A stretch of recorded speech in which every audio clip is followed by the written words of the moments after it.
Thank you. Thank you very much. Thank you.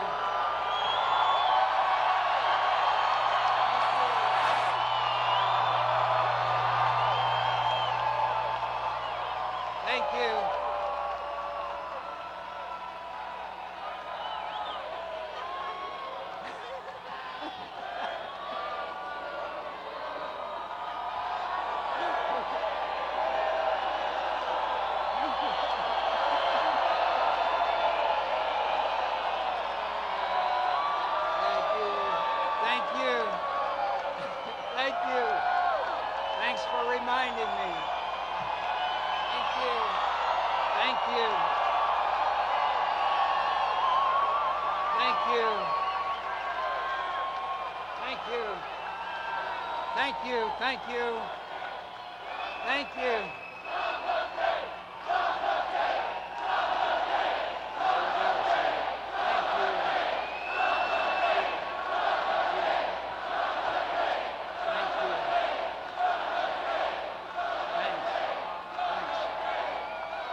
Thank you. Thank you. Thank you. Thank you for that wonderful welcome, and thank you. Let me tell you, I'm very happy.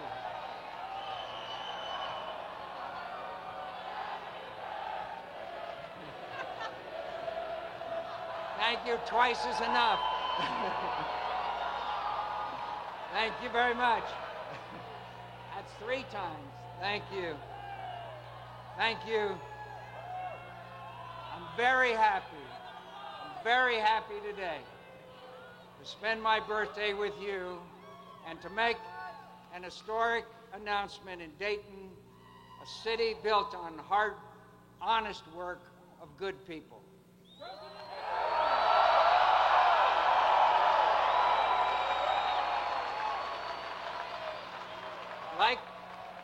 Like the entire industrial Midwest, Dayton has contributed much to the prosperity and progress of America. And now, in these tough, changing times, after all you've done for our country, you want your government to understand what you're going through, to stand on your side and fight for you. And that's what I intend to do.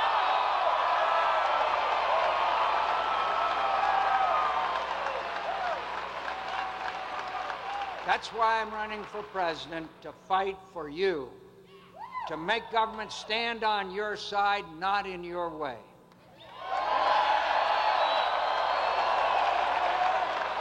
My friends, I've spent the last few months looking for a running mate who can best help me shake up Washington and make it start working again for the people that are counting on us.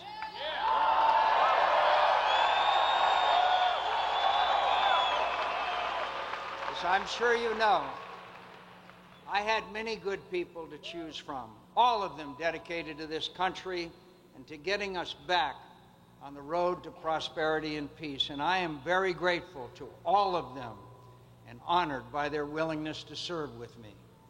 And I'm going to continue to rely on their support and counsel during this campaign.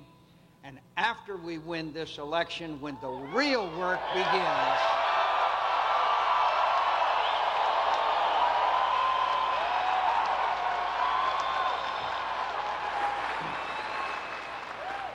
I could only choose one, and it's with great pride and gratitude that I tell you I have found the right partner to help me stand up to those who value their privileges over their responsibilities, who put power over principle, and put their interest before your needs.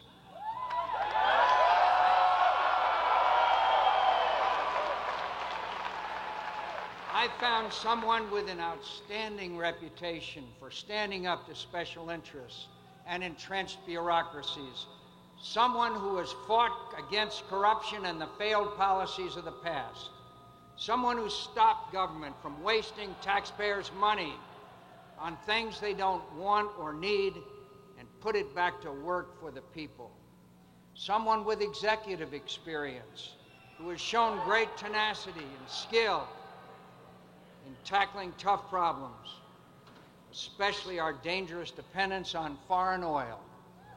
Someone who reached across the aisle and asked Republicans, Democrats, and independents to serve in government.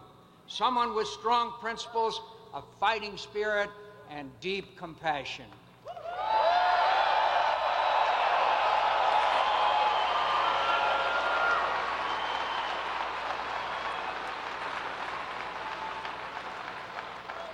Someone who grew up in a decent, hard-working, middle-class family, whose father was an elementary school teacher and mother was the school secretary.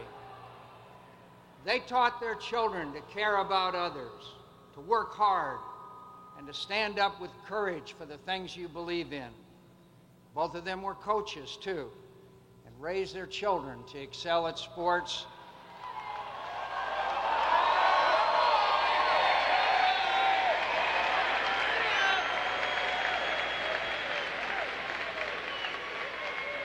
And I'm sure they taught them skills that will surely come in handy over the next 2 months. The person I'm about to introduce to you was a union member and is married to a union member and understands the problems, the hopes, the values of working people, knows what it's like to worry about mortgage payments and health care and the cost of gasoline and groceries. A standout high school point guard, a concerned citizen who became a member of the PTA, then a city council member, and then a mayor, and now a governor.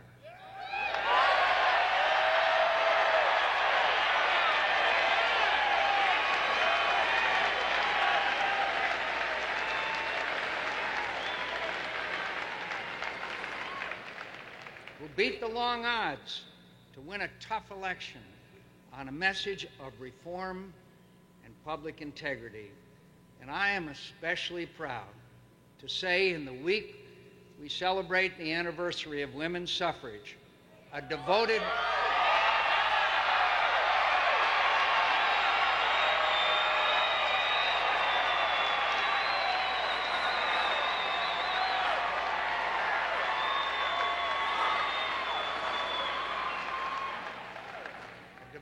wife and a mother of 5.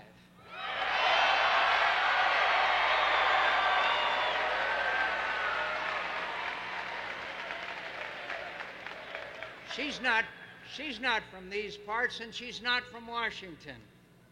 But when you get to know her, you're going to be as impressed as I am.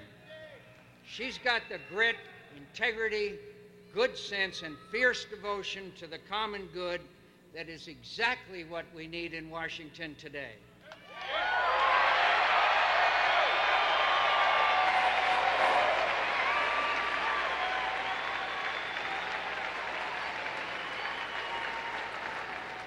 She knows where she comes from, and she knows who she works for. She stands up for what's right, and she doesn't let anyone tell her to sit down.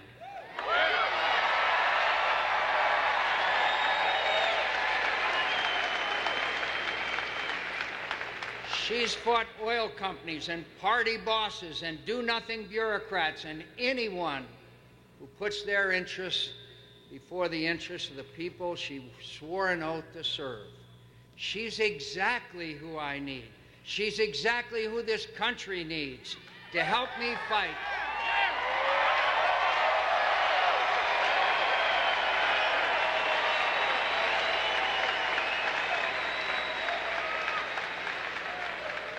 To help me fight the same old Washington politics of me first and country second. My friends and fellow Americans, I am very pleased and very privileged to introduce to you the next Vice President of the United States,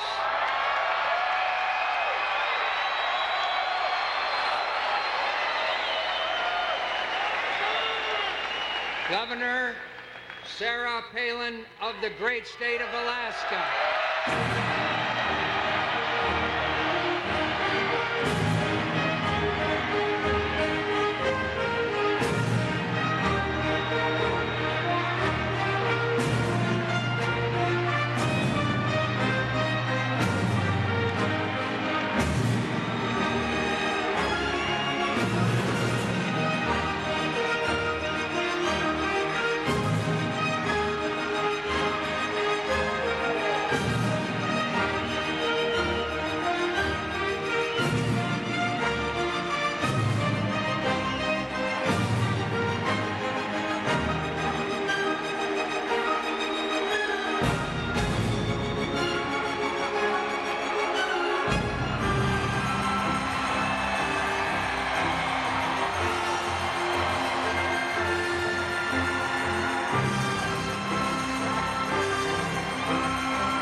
thank you, Senator McCain and Mrs. McCain, for the confidence that you have placed in me. Senator, I am honored to be chosen as your running mate.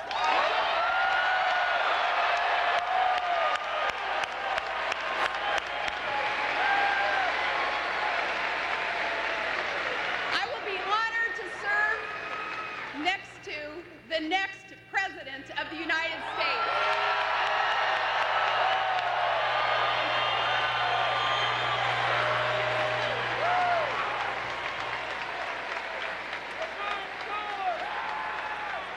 I know that when Senator McCain gave me this opportunity, he had a short list of highly qualified men and women, and to have made that list at all, it was a privilege. And to have been chosen brings a great challenge. I know that it will demand the best that I have to give, and I promise nothing less.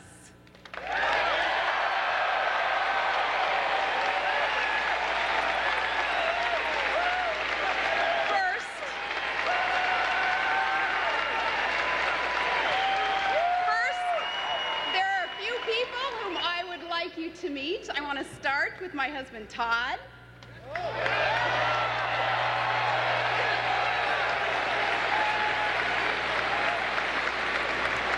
And Todd and I are actually celebrating our 20th anniversary today, and I promised him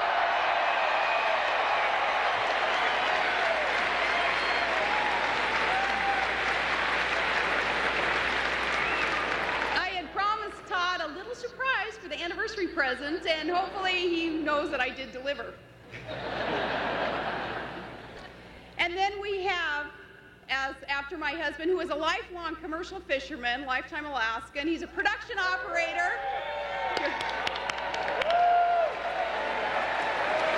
Todd is a production operator in the oil fields up on Alaska's North Slope, and he's a proud member of the United Steelworkers Union. And he's a world champion snow machine racer.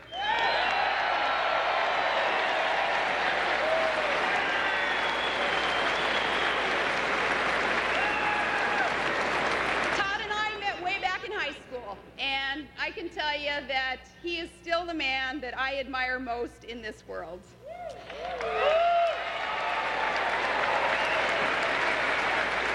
Along the way, Todd and I have shared many blessings, and 4 out of 5 of them are here with us today.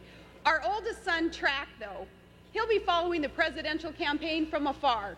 On September 11th of last year, our son enlisted in the United States Army.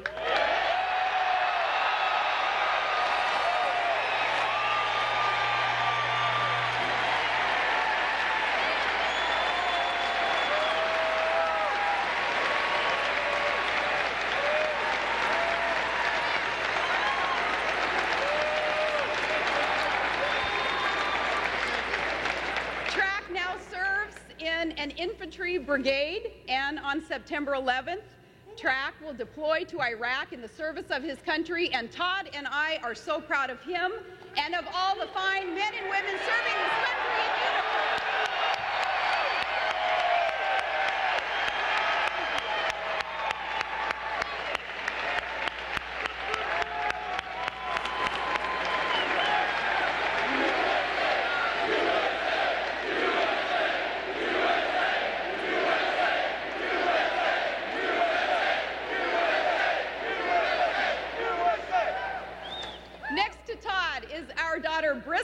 Another daughter, Willow, our youngest daughter, Piper, and over in their arms is our son, Trig, a beautiful baby boy.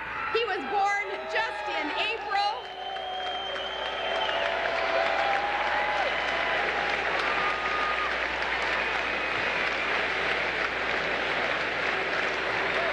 His name is Trig Paxton Van Palen. Some of life's greatest opportunities come unexpectedly, and this is certainly the case today. I never really set out to be involved in public affairs, much less to run for this office. My mom and dad both worked at the local elementary school, and my husband and I, we both grew up working with our hands. I was just your average hockey mom in Alaska.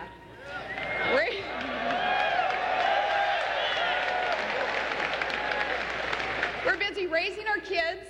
I was serving serving as the team mom and coaching some basketball on the side, I got involved in the PTA and then was elected to the city council, and then elected mayor of my hometown, where my agenda was to stop wasteful spending and cut property taxes and put the people first.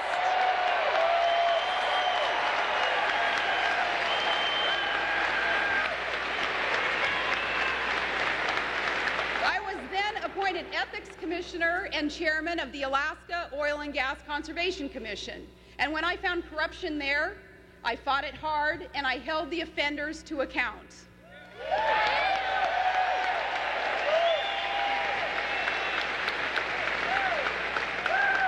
Along with fellow reformers in the great state of Alaska, as governor, I've stood up to the old politics as usual, to the special interests, to the lobbyists, the big oil companies, and the Good Old Boy Network.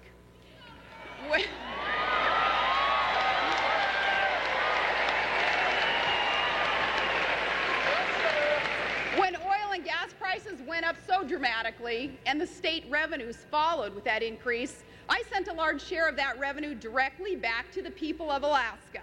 And we're now embarking on a $40 billion natural gas pipeline to help lead America to energy independence.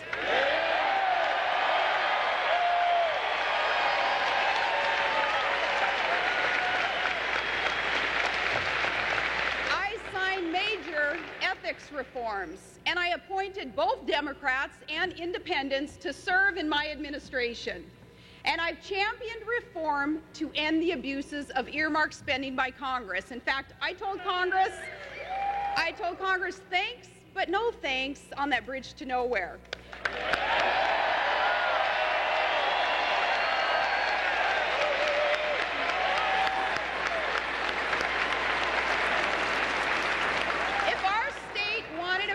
I said we'd build it ourselves.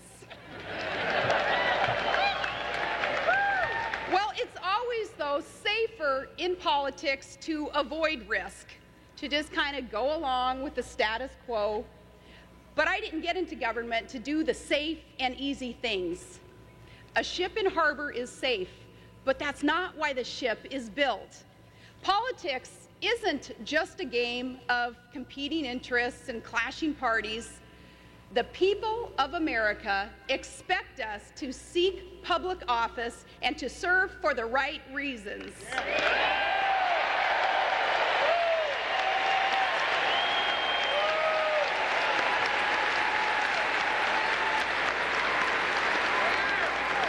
And the right reason is to challenge the status quo and to serve the common good.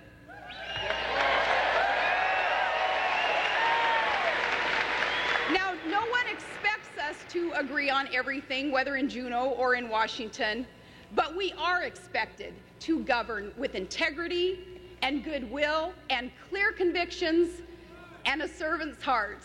Thank you.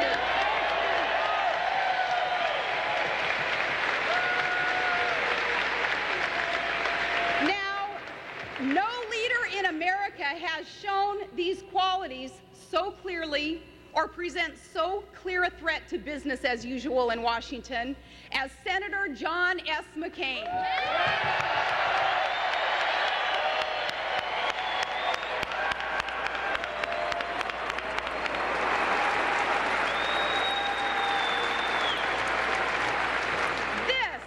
This is a moment when principles and political independence matter a lot more than just the party line.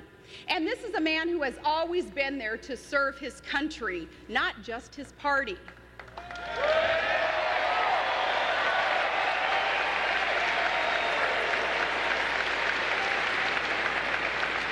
And this is a moment that requires resolve and toughness and strength of heart in the American president. And my running mate is a man who has shown those qualities in the darkest of places and in the service of his country.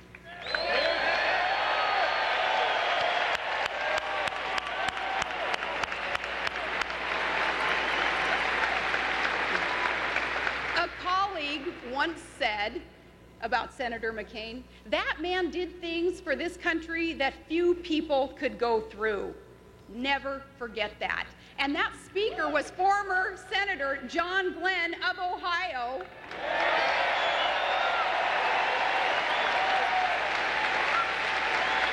And John Glenn knows something about heroism. And I'm going to make sure nobody does forget that in this campaign. There is only one candidate who has truly fought for America, and that man is John McCain.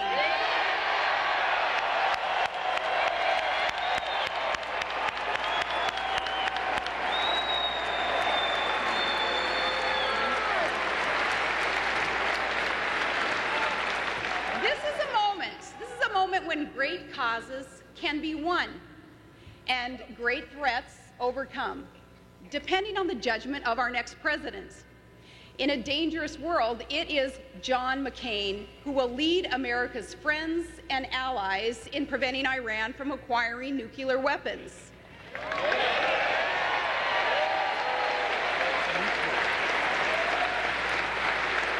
It was John McCain who cautioned long ago about the harm that Russian aggression could do to Georgia and to other small democratic neighbors and to the world oil markets.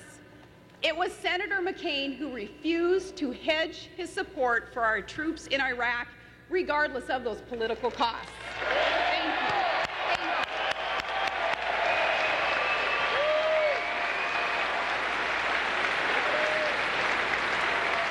And you know what? As the mother of one of those troops, and as the commander of Alaska's National Guard, that's the kind of man I want as our commander-in-chief.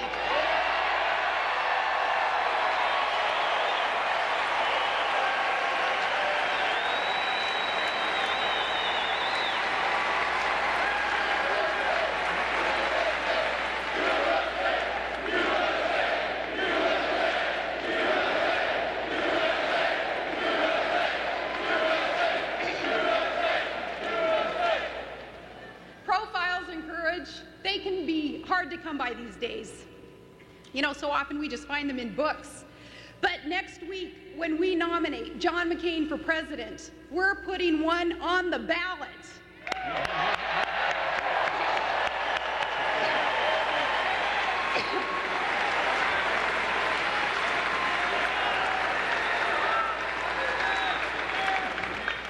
To serve as vice president beside such a man would be the privilege of a lifetime, and it's fitting that this trust has been given to me 88 years, almost to the day, after the women of America first gained the right to vote.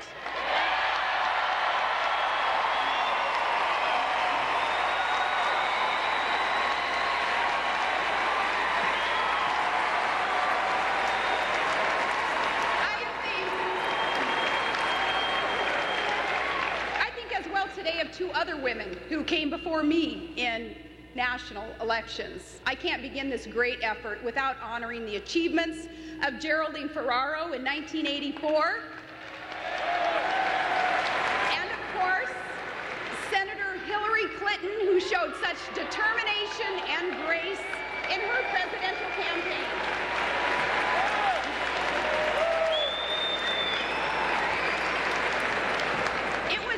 Noted in Denver this week that Hillary left 18 million cracks in the highest, hardest glass ceiling in America. But it turns out the women of America aren't finished yet, and we can shatter that glass ceiling once and for all.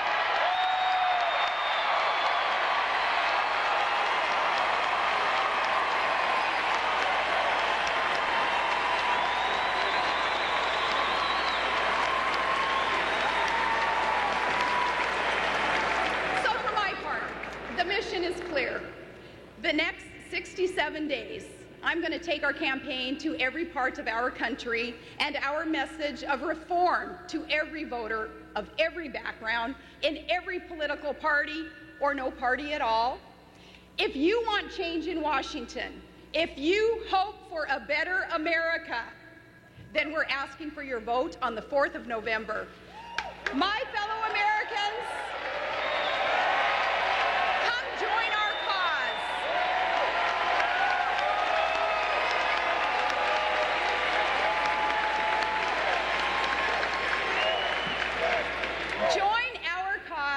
help our country to elect a great man, the next President of the United States. And I thank you, and I God bless you, I say, and God bless America. Thank you.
Senator John McCain has picked Alaska Governor Sarah Palin as his running mate, so the Republican ticket is a McCain-Palin ticket. We want to get your reaction to